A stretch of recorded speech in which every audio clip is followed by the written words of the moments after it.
Bonjour à tous, bienvenue dans La Pub à l'oreille. Je m'appelle Clémence, je suis content spécialiste et professionnelle du décryptage. Et je suis Philippe, je suis spécialiste des sujets d'innovation. Dans ce podcast, proposé par TF1 Pub, on aura pour mission d'explorer, en moins de 10 minutes, un sujet qui agite notre secteur, de l'expliquer et d'en exposer les enjeux. Et tout ça sans jargon. Je vais faire de mon mieux. Épisode un peu spécial ce mois-ci, un épisode qui sent bon la plage, le soleil et pourtant pas du tout les vacances, car en général ce n'est pas de tout repos. Épisode spécial Cannes Lions bien sûr. On le sait, les Cannes Lions agissent comme un baromètre et donnent les tendances de l'année à venir. Et décortiquer les tendances du marché, c'est un peu notre spécialité ici. Alors, on a envoyé notre envoyé spécial et il est revenu avec un compte-rendu plein de sable. Bonjour Philippe. Bonjour Clémence, bonjour à tous. Philippe, on est lundi, tu es revenu jeudi dernier, c'est encore tout frais dans ta tête.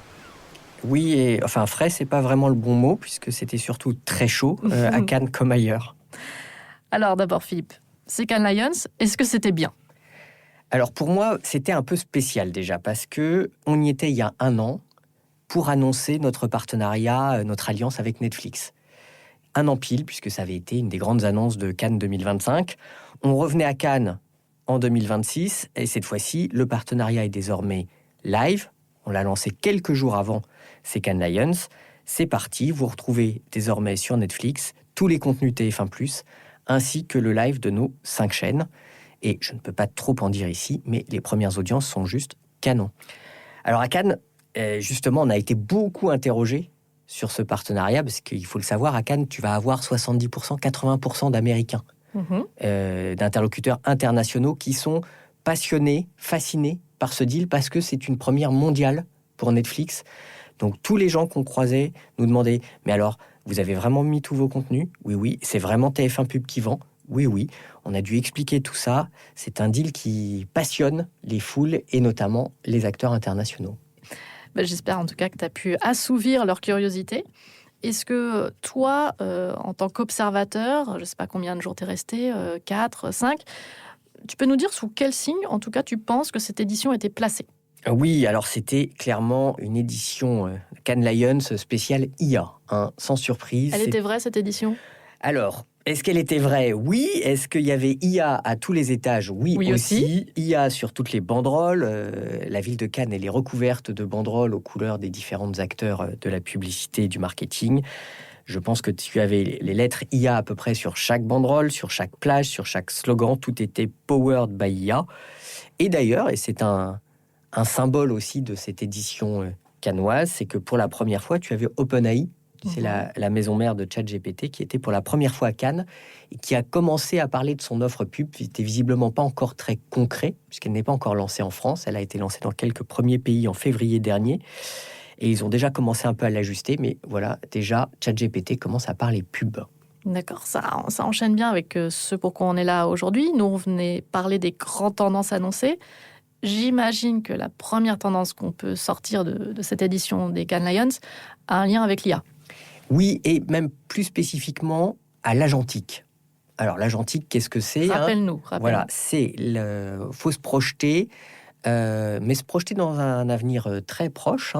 Je suis acheteur média, je me connecte à ChatGPT, Claude, Copilot, mon IA, mon outil IA de référence, et je vais aller prompter en langage naturel ma campagne digitale, voire offline. Un agent acheteur va interroger un agent vendeur. Un agent acheteur, lui, va être là pour répondre aux objectifs de l'acheteur. Le prix, la qualité. Et en face, il va aller se connecter avec des agents IA vendeurs qui, eux, vont avoir les disponibilités, les offres, les stocks. Et les deux vont répondre et négocier ensemble pour arriver à la fin à livrer une campagne. Et l'agent pourra en plus également te livrer son reporting.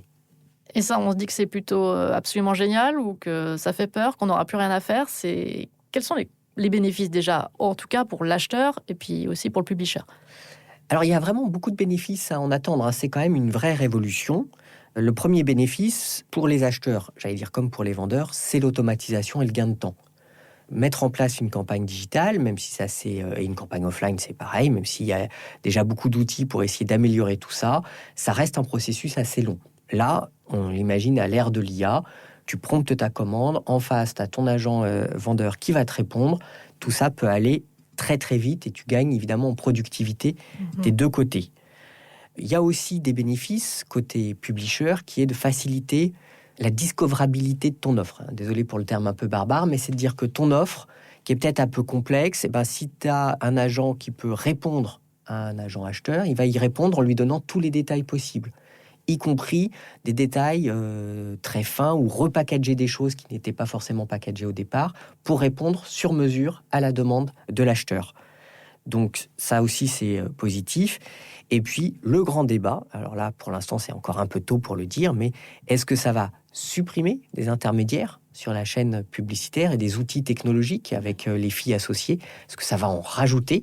Là, c'était le grand débat qui animait la croisette entre des gens qui disent ça va tout simplifier puisque un agent a un autre agent, tout est automatique et vous allez gagner des tech fees sur l'écosystème, ou à l'inverse, attendez, ça peut pas être aussi simple que ça. Les intermédiaires, ils ont leur rôle à jouer, et voire ils optimisent et ils travaillent aussi, donc ça va venir améliorer le travail de ces intermédiaires, mais pas forcément le remplacer. Ça, c'est le débat. Oui, donc je pense que les esprits sont un peu échauffés, déjà qu'ils avaient très chaud.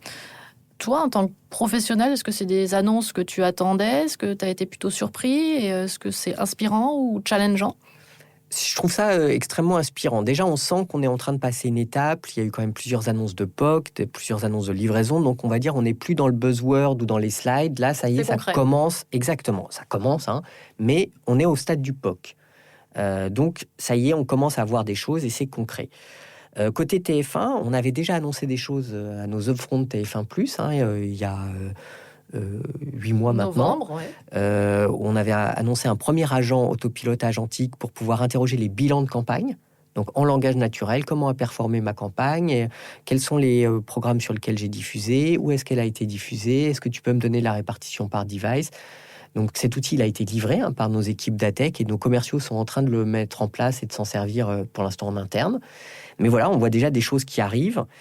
Et puis, je trouve que pour nous, cette tendance à l'agentique, ça nous conforte dans tout ce qu'on essaye de mettre en place, notamment autour de TF1 Ad Manager, puisque TF1 Ad Manager va s'appuyer sur des briques, une brique de référentiel de segments, avec tous nos segments disponibles pour le ciblage, une brique, un forecast justement qui utilise l'IA pour le forecast des inventaires.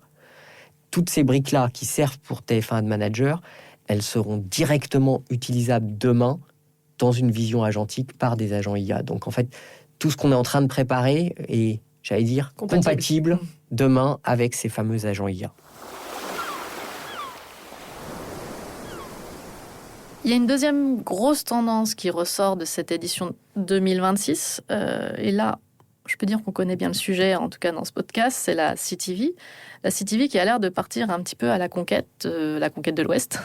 Ouais, tout à fait. C'était la CTV, on le sait, est en plein essor dans tous les marchés publicitaires, et notamment aux US, où c'est un énorme marché publicitaire, encore bien plus qu'en France.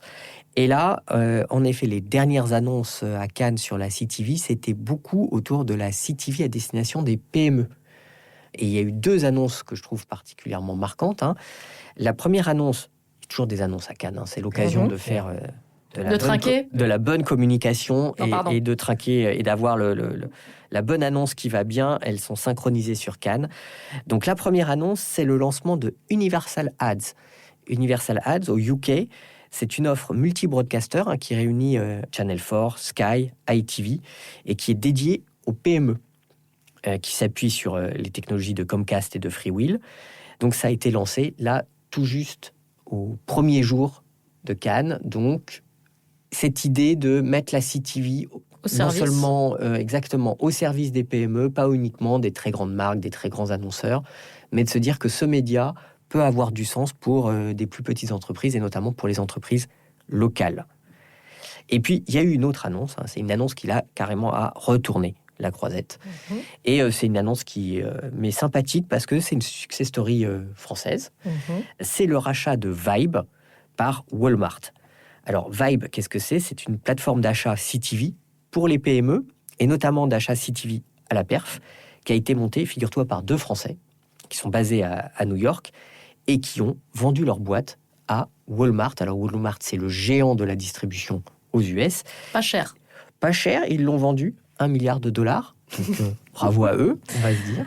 Et si je ne me trompe pas, Vibe, c'est Arthur Kérou. Arthur Kérou, c'est celui que tu avais eu le plaisir d'interviewer dans un webinar qu'on a fait il y a 3-4 mois, donc juste avant que ça se rachète, dans notre webinar justement qui parlait de la CTV et de ses capacités de perf et d'acquisition. Ouais, c'était canon. Il nous donnait sa vision de la perf en CTV avec son regard depuis les US et son regard de start-upper. Comment les PME aux US s'emparaient de la CTV. Franchement, c'est passionnant. La vidéo est dispo. C'était un échange passionnant. Ouais, la vidéo est dispo sur tf1pub.fr. Foncez, allez la regarder. Visiblement, ça lui a bien réussi. On a eu 2 grosses annonces CTV et PME, une pour les UK, une pour les US. Comment la France suit tout ça ? Ces sujets de CTV et d'élargissement des entreprises, ça s'applique parfaitement également en France. En France, maintenant, ce sont 90% des foyers français équipés télé qui ont une CTV. Donc, ça y est, les équipements sont au rendez-vous et les audiences sont massives. Je rappelle, les plus de 40 millions de visiteurs uniques, de streamers sur TF1+. Les capacités de ciblage sont également au rendez-vous. Vous avez la data et la géoloc. Donc, c'est une formidable opportunité pour les PME. TF1 a d'ailleurs lancé toute son initiative auprès des PME en avril dernier. Donc, on est en avance sur les UK. Au cœur de l'actu, tout à fait. Et puis, c'est là aussi, c'est toute la raison d'être du socle technologique TF1 Ad Manager, d'avoir une plateforme self-service avec la possibilité d'avoir son spot vidéo créé via de l'IA générative. J'allais dire, toutes les planètes sont alignées. Oui, pour si vous êtes une PME, c'est maintenant que tout s'ouvre à vous. Tout ça, ça fait beaucoup d'enseignements à retenir. Comme d'habitude, on n'a qu'une dizaine de minutes pour parler. On pourrait rester parler de Cannes très longtemps. Je pense que tu as beaucoup de choses encore dans ta besace ou dans ton sac de plage, Philippe. En tout cas, on a bien fait de t'envoyer là-bas. Est-ce que tu as une conclusion à toi sur cette édition 2026 ?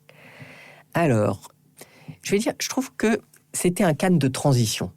Pour y aller chaque année, on sent que là, on a un moment charnière de notre écosystème technologique publicitaire. Et on l'a senti dans beaucoup de discours, que ce soit de Amazon à Google, The Trade Desk. On a senti chez tous ces gens-là à la fois le sentiment qu'on était à un moment charnière. Les agents IA que j'évoquais vont bouleverser cette chaîne technologique publicitaire. C'est certain. C'est sûrement pas juste un buzzword.